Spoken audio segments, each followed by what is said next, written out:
Continuing with the flat land theme that Mario mentioned, our next speaker is from the city of Winnipeg, Charles Boulet. We thank him for making the distance, traveling the distance. He flew here this morning, so it's a good pleasure to welcome him here. Charles is currently a senior project engineer for the wastewater planning and projects delivery branch in the engineering division at the city of Winnipeg. Previously, he delivered consulting and design services in the development of capital improvement projects for over 18 years in the municipal and environmental fields. Welcome, Charles. Yeah.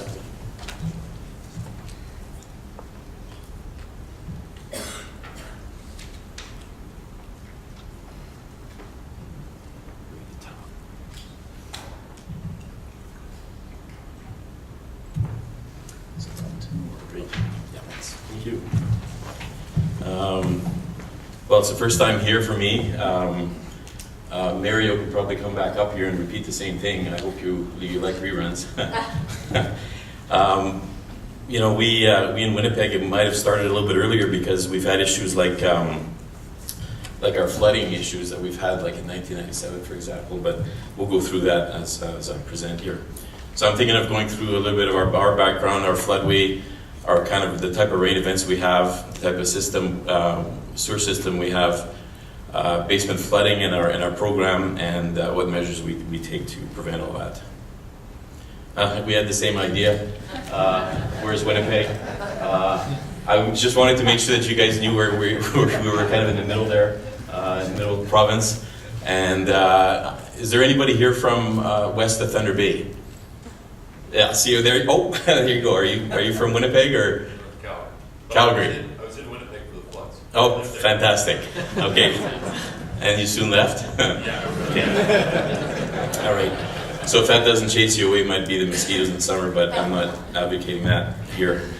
Okay, so Manitoba, Winnipeg is the capital of Manitoba. It was founded in 1874. There's about 750,000 people there. 500,000 kilometers square. We're part of the old Lake Agassiz. I don't know if you've, some of you guys in school remember that or taking that, or if you've ever taken that, but it's a very flat area. We have 4 major rivers that kind of bring waters through Winnipeg, and this is our watershed. It's the second largest watershed in Canada, and believe it or not, almost all of that water comes through Winnipeg. So we have to find ways to deal with that. Sorry.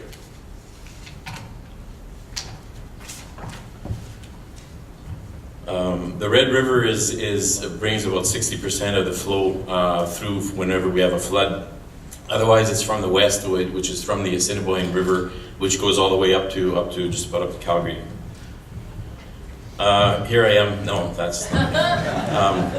This is 1950 flood. Now, this is at the University of Manitoba. I know none of you have been there, I don't think, but except perhaps, have you been there, sir? Okay, no. So it's usually not like this. We usually walk to our university, not canoe there. On the bottom right, this is downtown Winnipeg. I don't know if you've heard of our Golden Boy. This is our legislative building, and this is right downtown. This is the 1997 flood. So on the top left, you see the fast water flowing there. Those are our gates, our flood control gates that prevent waters from coming into our city. So there's about a third of the water is diverted into that channel that you see going up into the screen, and 2/3 actually continues through the normal path, which is through the Red River in this case. So below on the bottom right, you see areas just south of the city, and that's the kind of amount of water that you see. I think the next slide here shows you kind of the extent, where the river is normally about 500 feet wide, and in 97 it was 65 kilometers wide. So I give you a comparison here of 1950 and 1997. The blue is in 1997. They're very similar. They were similar in size. And they were quite devastating to the province and to the people in Winnipeg. So our control structure kind of works where there's the river, if you see it snaking through there, and then of course something man-made, we usually make it straight, right? So that's that straight thing that you see there. and it kind of goes, it zigzags a little bit up to the blue area there, and that blue area is Lake Winnipeg. So a third of the water goes around the city, and 2/3 will be carried through the center. So the idea was born from the 1950 flood to create, this is the gates that I was trying to show you before. It was completed in 1968, and at the time 63 million. It would be billions now to do. 1997 prompted a survey. What happened in 97, actually some of the engineers in the city got pretty nervous in 97. They were saying that the dikes were getting so soft that they were basically almost like saturated, and so they were people near the dikes. Some of the engineers that work for us near the dikes were pretty nervous walking the dike system at night and making sure that everything was okay. But this prompted a surfacing review, and we've upgraded since to a 700-year level of service. Previously, we had 500-year level of service. And so we spent another $665 million to do that. In 1826, it was bigger. So you remember these images that I showed you of the 97 flood? Well, in 1826, it was 40% bigger than that. And we found letters, in fact, that said a lot of water coming, head for the hills, which we don't have many of. So I can just kind of imagine all the people congregating with their canoes and whatnot on the higher areas. So one of these higher areas, if you knew Winnipeg, is Bird's Hill. It's called Bird's Hill. Apparently, the guy Bird was he lost the land from a poker game, which is unfortunate, because if he knew this kind of stuff, he wouldn't have he wouldn't have been putting it on the table, right? So anyway.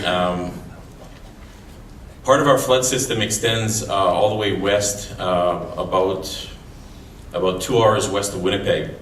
It starts off at the Shellmouth Reserve, and what it does is it prevents an overabundance of water coming into the Assiniboine River from the west side. And that's also trapped by the portage diversion, which then ends up feeding into the Red River and flows northward after that. Rain gauge systems, I guess we started putting more in and not relying so much on what the airport had to say. And similar to what Mary was saying, we're expanding. We've got better technologies now, wireless systems and such. So we've expanded to about 32 systems today. This is an example of something that we put up on our websites for everybody whenever we have a higher intensity rain. In fact, whenever it's even less intense, there are chances that people get flooded in Winnipeg because of how flat it is and whatnot. So we put this kind of data up on our website. This is just another example of information that we put up. It's very busy kind of a slide, so I'll just move on here. But just to mention though that in 1993, we had a fairly significant storm in '93, and the reason why is that our insurance. The insurance companies decided to change their policies in '93 because of the intensities of the rains and the amount of homes flooded. In '93, they started, soon after, they started adding things like riders or extra money for basements, for insurance for the basements. This is probably, since '93, they've started that initiative and they haven't changed today, and so there's all kinds of variations of whether you pay riders or you need backwater valves or some other kind of protection. Some insurers will not insure basements, so it goes to the extent of not insuring basements or having things like backwater valves, a certain amount of protection, or riders, extra money, I guess, to pay for the insurance. An extreme rainfall, what we consider extreme, would be if it starts to pond and create street flooding, and this may or may not cause basement flooding. What's the single biggest factor in people flooding is the intensities and duration. and then if they're protected or not, if homes are protected. But if there's, for example, the antecedent soil conditions are wet, like so you've had back-to-back rainstorms, for example, that'll exacerbate your level of flooding. And then the level of service are river levels, which are critical. And then if you're protected with a backwater valve, sump pit, and then grading your lot, which you've heard earlier.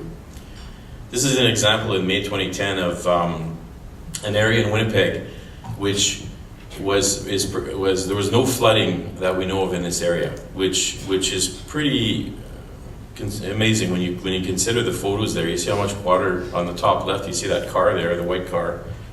It's not mine. I don't live in that area, but anyway, it's almost up to the doorway there, and it's the lots are. You notice that the lots are higher up, so most of the water didn't make it up to the foundation of the building, which is great. And this area is protected by a lake system, and which I'll get into later, and backwater valves and sump pits. This is just a picture of our lake system, an example of our lake system. And just a map showing in the little blue lakes that we have there, those are all artificial lakes. And I'll get to that in a minute. So our sewer system, I guess we started off like most cities with a combined sewer system. So anything that's pre-1960 was combined, and after that we started separating. It's complex. It has gravity and pumping stations. We have a lot of dewatering stations as well as sewer pumping stations. So all of our combined sewers before 1960 were heading towards the rivers. And in 1939 they built the North End plant, and then they were diverting the waters back up to the plants. So we also have plants, pumping stations that dewater pipes. This is for the purpose of adding hydraulic head to the water so that we can get it back into the river.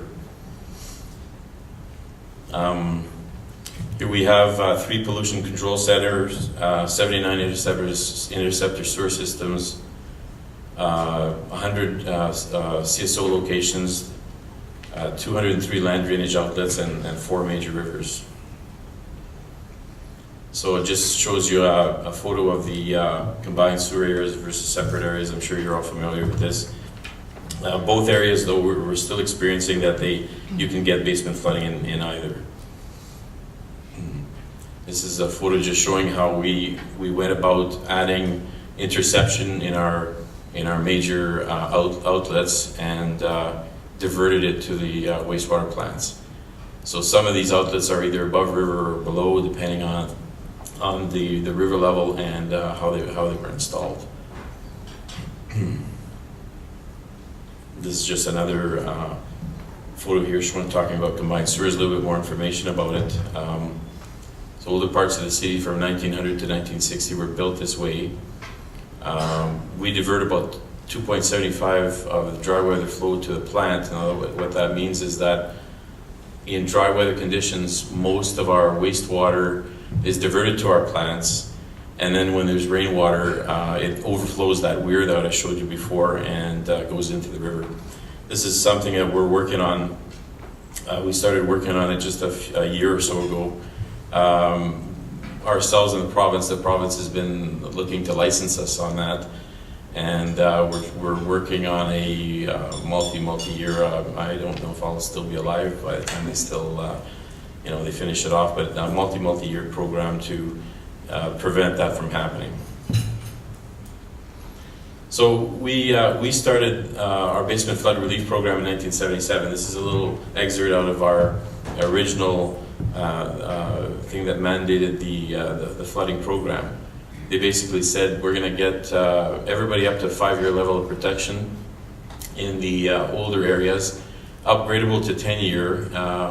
They were trying to do with inflow restrictors, but that program hasn't really been successful for us. And in the separated areas, we try to create a level of service, a 10-year level of service. This is just showing the core of the area, the combined sewer area. And we spent about 300 million, we estimated, since 1977 on our basement flood relief program.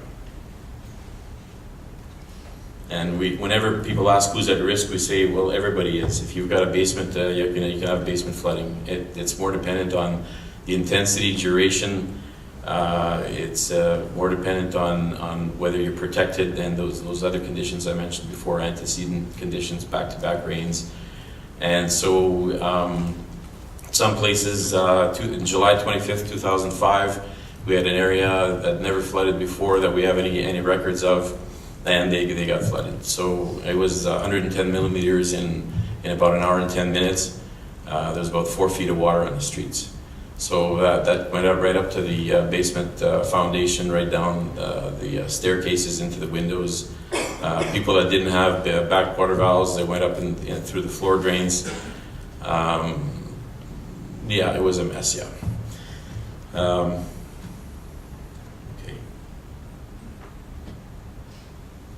So what the methods we use are what we call SRS, which is the storm retention sewers. These are we hydraulically balance the sewers. The SRSs help us. What they do is they basically add storage to our system, or we separate either wastewater separation or land drainage separation, and we prioritize this by a BC ratio, which is benefit cost ratio, depending on the benefits that we get from constructing the SRSs or the other sewers, and the cost of the residents paying for the damages.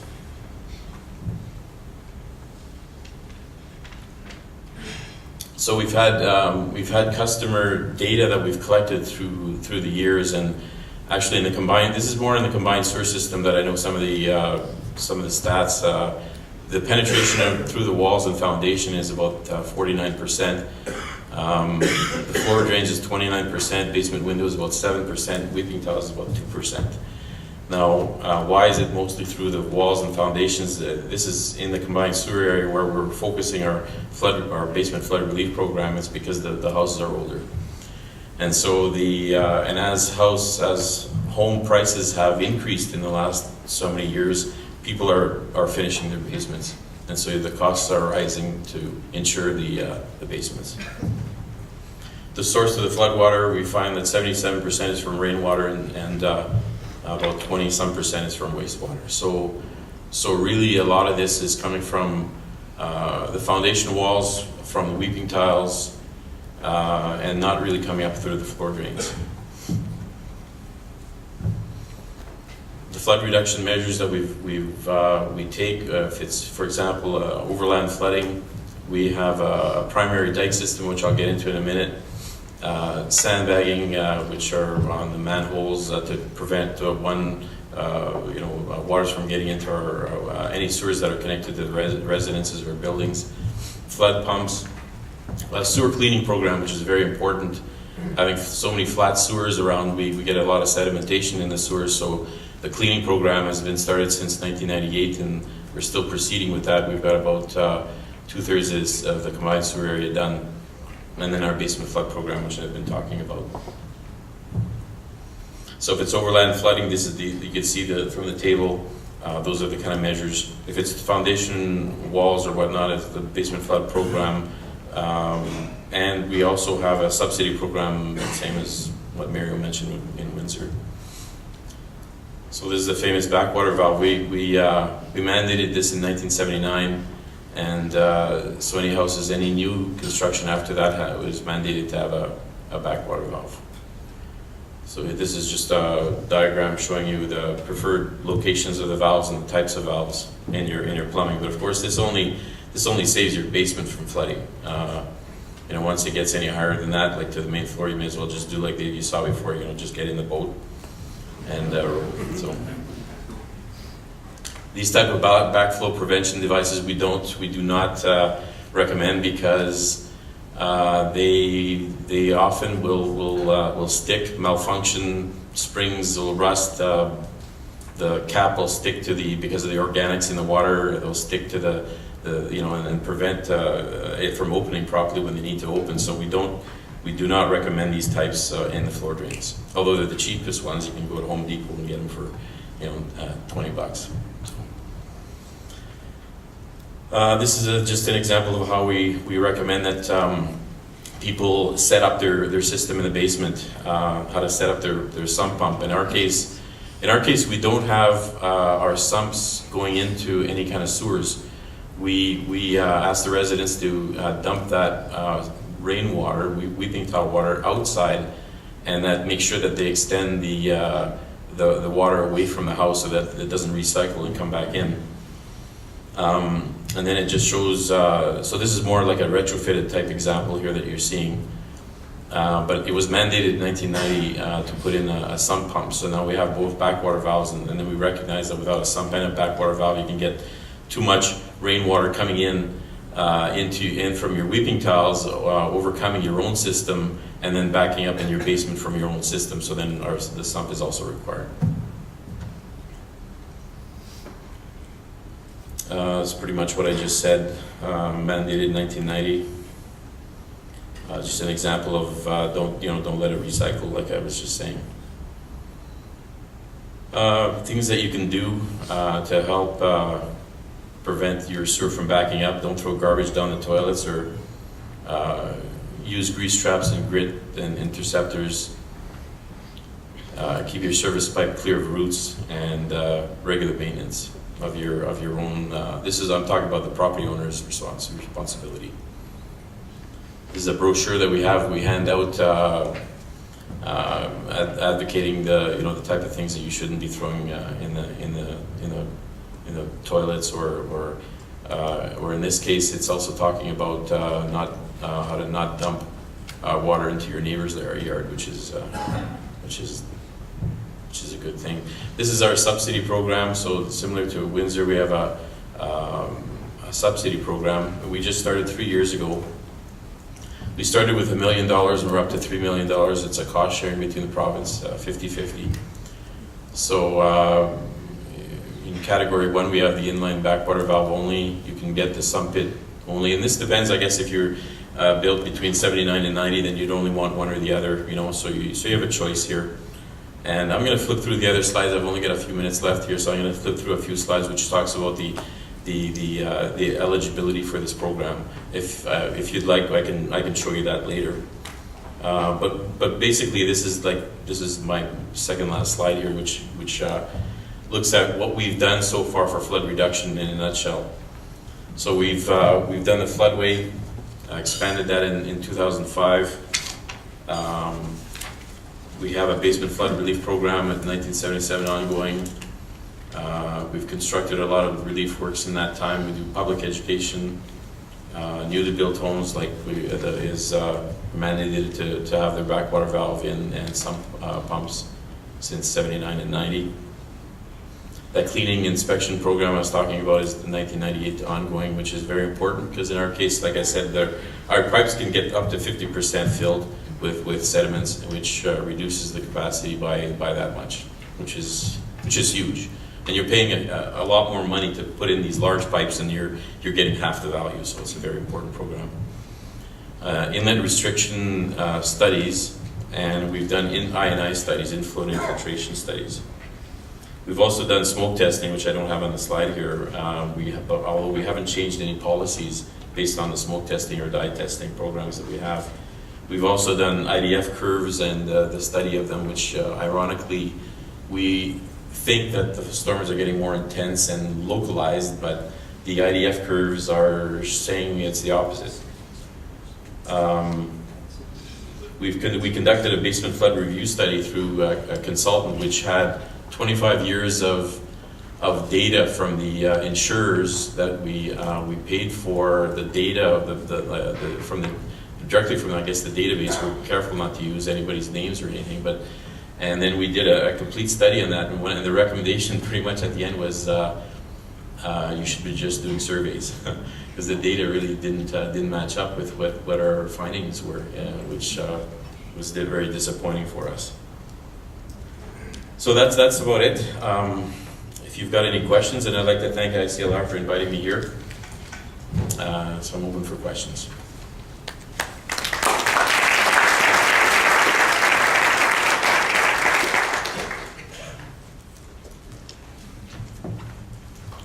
there's not too many people from Winnipeg, so they don't have any questions. They just figure, well, the heck with them. Yeah, I just had a question. Yeah. So Winnipeg has been requiring backwater valves since 1979. Yeah. And you mentioned in your slides the importance of maintenance. Yes.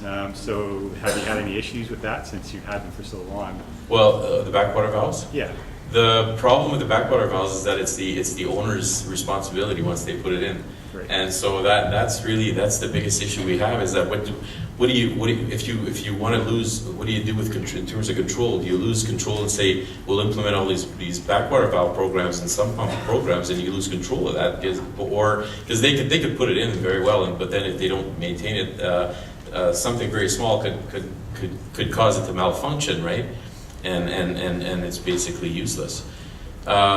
But on the other hand, putting in backwater valves, you get, what kind of level of service do you get? Like, you get a lot higher than what we can afford, the 5 and 10 year that I was talking about. So you can get 25 year, maybe 100, maybe more. We don't really know. I mean, if the thing works, you can get water right up to your foundation walls, and this thing will prevent you from getting basement flooding if your walls are sealed as well.